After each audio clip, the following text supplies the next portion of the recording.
Buni menggugat penetapan dirinya sebagai tersangka penghasutan SARA. Mengadili, menolak permohonan pra-peradilan pemohon untuk seluruhnya. Kata Hakim Sutiono membacakan amar putusan di Pengadilan Negeri Jakarta Selatan, Jalan Ampera Raya, Jaksel, Rabu, tanggal 21 bulan 12 tahun 2016. Hakim mengatakan, putusan menolak permohonan pra-peradilan Buniani dilakukan dari pemeriksaan sejumlah saksi dan ahli yang dihadirkan pemohon termasuk Polda Metro Jaya sebagai pihak termohon. Saat sidang berlangsung, Buniani yang mengenakan kemeja putih tampak serius mendengar pembacaan putusan. Buni didampingi pengacaranya Aldwin Rahadian.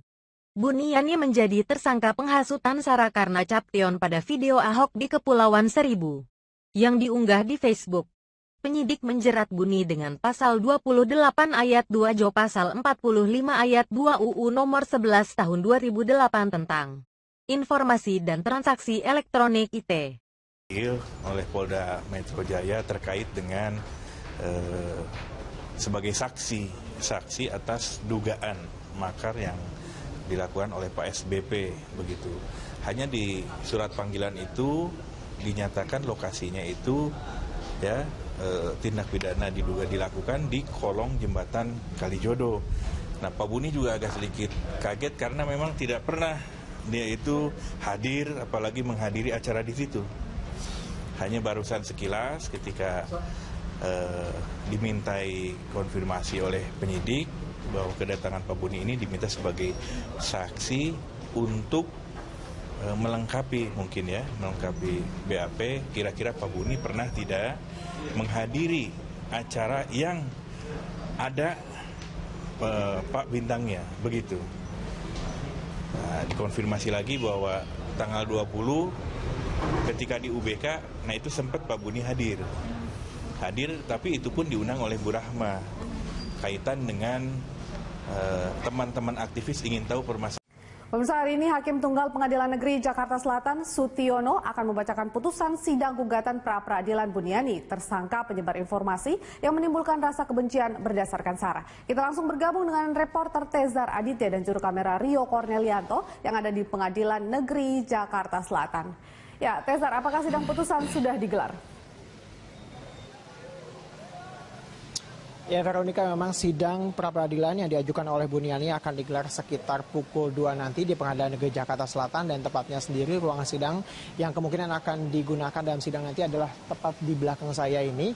Sementara memang sidang ini sudah bergulir sejak beberapa waktu lalu, dan terakhir kali sidang ini digelar pada Senin lalu dengan agenda pembacaan kesimpulan yang pada sidang tersebut Buniani dan juga kuasa hukumnya mengajukan kesimpulan sebanyak 28 lembar, dan pada sidang tersebut sendiri Buniani tidak maksud kami Polda Metro Jaya ini tidak hadir dalam sidang yang kelima yang digelar pada Senin lalu. Sementara itu memang Buniani sendiri telah ditetapkan sebagai tersangka oleh Polda Metro Jaya atas dugaan pencemaran nama baik dan juga penghasutan berbau SARA pada 28 November lalu, dan Buniani sendiri sudah dikenakan pasal 28 ayat 2 tentang Informasi dan Transaksi Elektronik atau ITE. Sementara itu setelah kemudian ditetapkan sebagai tersangka, Buniani langsung mengajukan pra-peradilan untuk menggugurkan status tersangkanya. Dalam upaya pra-peradilan tersebut, memang Buniani dan kuasa hukumnya menggugat penangkapan dan penetapan status tersangka yang dinilai cacat hukum dan juga cacat prosedur. Dan demikian, Vero, informasi sementara yang dapat kami sampaikan terkait dengan sidang yang akan digelar pukul 2 nanti. Kembali ke Anda, Vero. Baik, terima kasih atas laporan Anda. Tezar Aditya melaporkan langsung dari Pengadilan Negeri Jakarta Selatan. Jenderal Tito Karnavian mengundang Ketua Majelis Ulama Indonesia Ma'ruf Amin ke kediamannya. Undangan ini untuk menjelaskan fatwa haram terkait pelarangan warga muslim yang mengenakan atribut non-muslim. Banyaknya organisasi massa yang memanfaatkan fatwa haram Majelis Ulama Indonesia yang melarang umat muslim untuk mengenakan atribut Natal dengan menggelar aksi sweeping disayangkan MUI dan kepolisian. Pertemuan antara Kapolri dan MUI ini dimaksudkan untuk melakukan sosialisasi tentang fatwa haram yang dikeluarkan Majelis Ulama Indonesia. MUI juga meminta kepada ormas untuk menghentikan kepada ormas-ormas yang melakukan sweeping. MUI juga meminta kepada para pemilik toko untuk tidak memaksakan karyawannya menggunakan atribut non-muslim.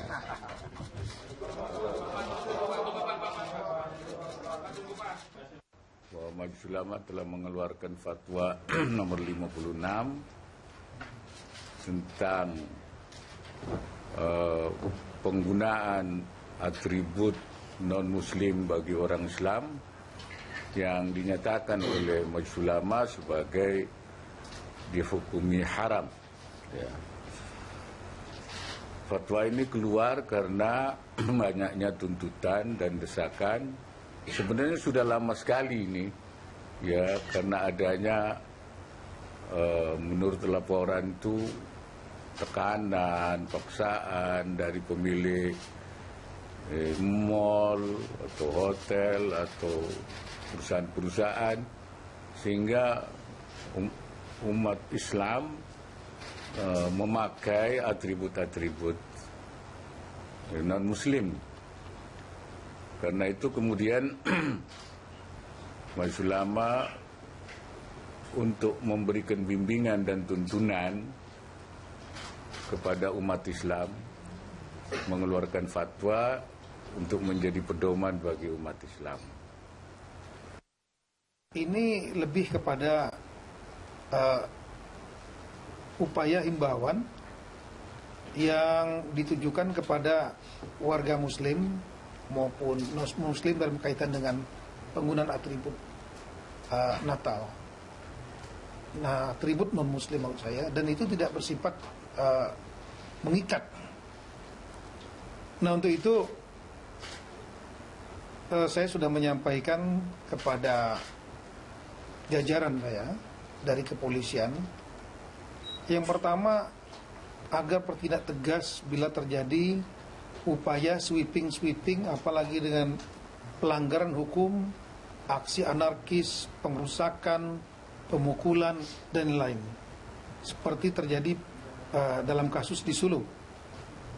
Saya sudah perintahkan kepada Kapolda Jawa Tengah untuk membentuk tim dan lakukan langkah-langkah hukum secara tegas untuk menjamin rasa aman masyarakat.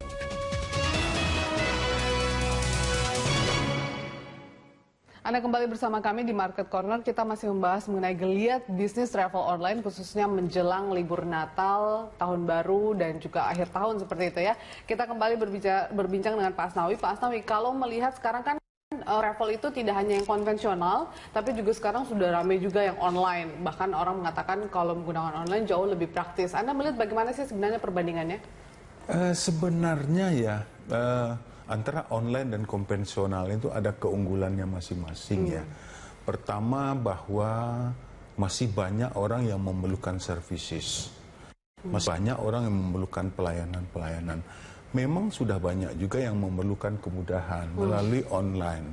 Namun setelah melakukan transaksi melalui online, akhirnya juga akan kontak ke kita gitu. Oke, tapi jadi kalau dibandingkan ini sebenarnya lebih dominan mana? Orang masih lebih dominan travel konvensional kah, Pak, atau bagaimana? Sekarang boleh dikatakan konvensional itu sudah 50-50 lah ya. Tetapi yang paling penting diingat adalah ketika melakukan perjalanan dengan online, ujungnya tetap ke kita. Karena kan paket tour itu kita yang punya. Beli ke online. Kita tuh tapi maksudnya konvensional ya? Yang konvensional artinya biro perjalanan ini yang punya produk-produk itu beli dari online, paket-paketnya. Nanti pelayanannya kita juga sama. Jadi cuma media membeli paket saja melalui online, tetapi servisnya di kita. Keamanan dan kenyamanan masih tetap lebih unggul travel konvensional. Pak, kalau melihat sekarang juga bisnis travel online ini kan memang bisa kita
Buni menggugat penetapan dirinya sebagai tersangka penghasutan SARA.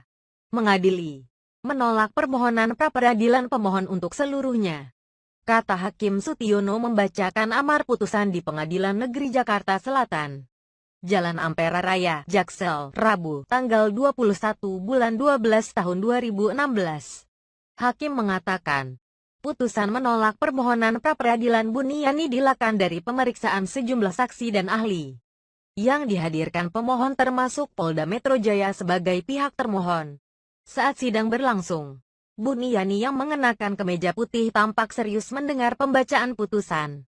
Buni didampingi pengacaranya Aldwin Rahadian. Buniani menjadi tersangka penghasutan SARA karena caption pada video Ahok di Kepulauan Seribu yang diunggah di Facebook. Penyidik menjerat Buni dengan pasal 28 ayat 2 Jo pasal 45 ayat 2 UU nomor 11 tahun 2008 tentang informasi dan transaksi elektronik IT. Oleh Polda Metro Jaya terkait dengan sebagai saksi atas dugaan makar yang dilakukan oleh Pak SBP begitu.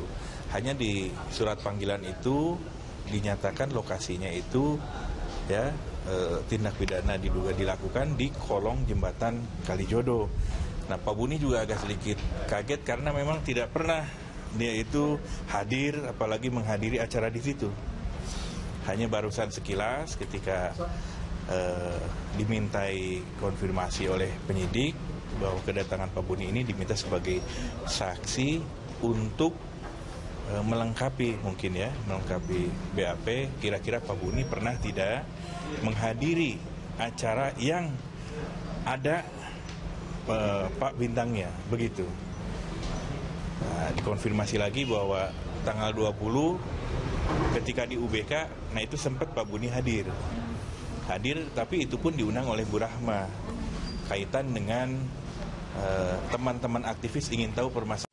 Pemirsa, hari ini Hakim Tunggal Pengadilan Negeri Jakarta Selatan Sutiono akan membacakan putusan sidang gugatan pra-peradilan Buniani, tersangka penyebar informasi yang menimbulkan rasa kebencian berdasarkan SARA. Kita langsung bergabung dengan reporter Tezar Aditya dan juru kamera Rio Cornelianto yang ada di Pengadilan Negeri Jakarta Selatan.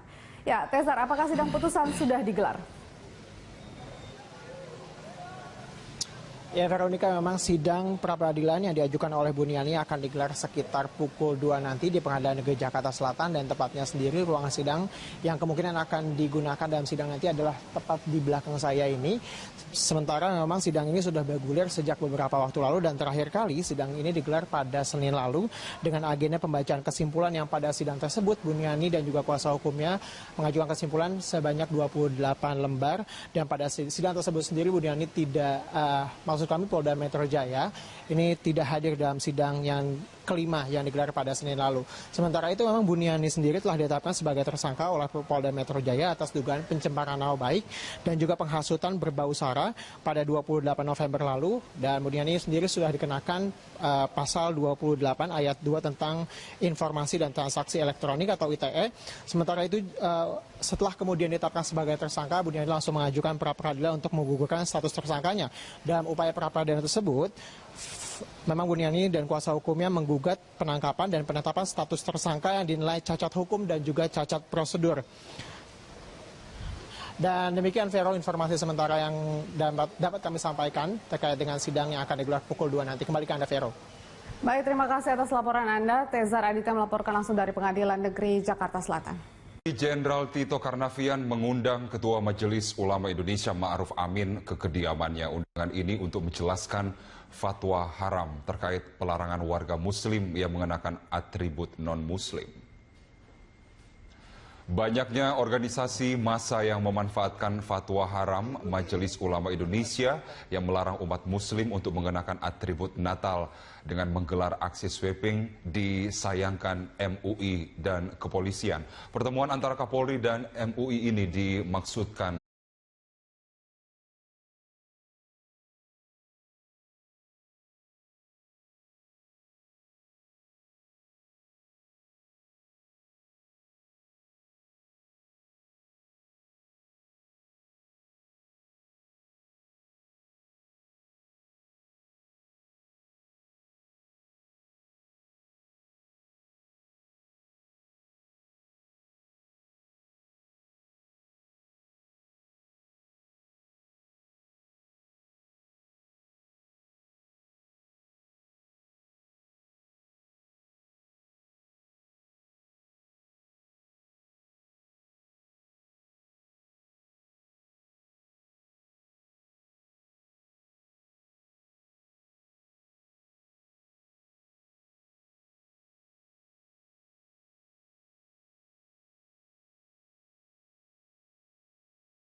untuk melakukan sosialisasi tentang fatwa haram yang dikeluarkan Majelis Ulama Indonesia. MUI juga meminta kepada ormas untuk menghentikan kepada ormas-ormas yang melakukan sweeping. MUI juga meminta kepada para pemilik toko untuk tidak memaksakan karyawannya menggunakan atribut non-muslim.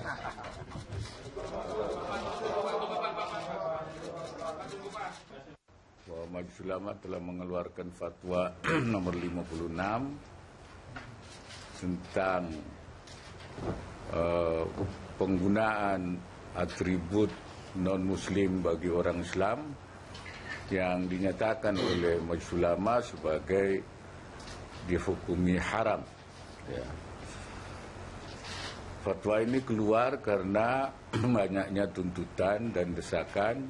Sebenarnya sudah lama sekali ini, ya, karena adanya menurut laporan itu tekanan, paksaan dari pemilik mall atau hotel atau perusahaan-perusahaan, sehingga umat Islam memakai atribut-atribut non-muslim. Karena itu kemudian Majelis Ulama untuk memberikan bimbingan dan tuntunan kepada umat Islam mengeluarkan fatwa untuk menjadi pedoman bagi umat Islam. Ini lebih kepada upaya himbauan yang ditujukan kepada warga muslim maupun non-muslim dalam kaitan dengan penggunaan atribut Natal. Nah, atribut non-muslim maksud saya, dan itu tidak bersifat mengikat. Nah, untuk itu saya sudah menyampaikan kepada jajaran saya dari kepolisian, yang pertama agar bertindak tegas bila terjadi upaya sweeping, apalagi dengan pelanggaran hukum, aksi anarkis, pengrusakan, pemukulan, dan lain. Seperti terjadi dalam kasus di Sulu. Saya sudah perintahkan kepada Kapolda Jawa Tengah untuk membentuk tim dan lakukan langkah-langkah hukum secara tegas untuk menjamin rasa aman masyarakat.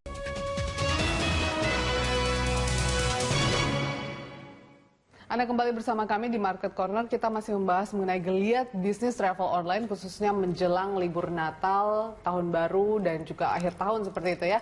Kita kembali berbincang dengan Pak Asnawi. Pak Asnawi, kalau melihat sekarang kan travel itu tidak hanya yang konvensional, tapi juga sekarang sudah ramai juga yang online. Bahkan orang mengatakan kalau menggunakan online jauh lebih praktis. Anda melihat bagaimana sih sebenarnya perbandingannya?